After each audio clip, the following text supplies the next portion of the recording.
శివుడికి మూడవ కన్ను ఎలా వచ్చిందో తెలుసా? ఒకసారి పరమశివుడు లోతైన ధ్యానంలో ఉన్నాడు. సర్వలోకాల పాలన కూడా ఆయన ధ్యానంలోనే కొనసాగుతుండేది. అదే సమయంలో అక్కడికి వచ్చిన పార్వతీదేవి సరదాగా శివుడి వెనుకకు వచ్చి శివుడి కళ్ళను మూసింది. శివుడి ఎడమ కన్ను చంద్రుడిని, కుడికన్ను సూర్యుడిని సూచిస్తుంది. అయ్యో, దేవుడు కన్నులు మూసినా ఏమవుతుందిలే అని అనుకున్న పార్వతీదేవికి వెంటనే ఒక ఆశ్చర్యం ఎదురైంది.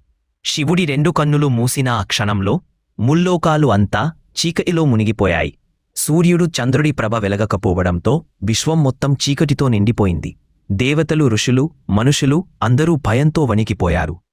అప్పుడు పరమేశ్వరుడు ప్రపంచం చీకటిలో నశించకుండా ఉండటానికి తన అంతర్యామి శక్తినంతా ఒక్క బిందువులో ఏకాగ్రంగా చేశాడు. ఆ శక్తి అగ్నిరూపంగా ఆయన నుదుటి మధ్య నుంచి వెలువడింది. ఆ కంటి అగ్నికి పార్వతీదేవి చేతులు చెమర్చాయి. ఆ చెమట నుండి అంధకుడు అనే బాలుడు జన్మించాడు. ఆ అగ్ని మూడవ కన్నుగా రూపంపింది విశ్వానికంతా మళ్లీ వెలుగునిచ్చింది. ఈ విధంగా శివుడి మూడవ కన్ను జ్ఞానం, తపస్సు మరియు అజ్ఞాన నాశనానికి ప్రతీకగా శాశ్వతమైంది. హరహర మహాదేవ, శంభో శంకర.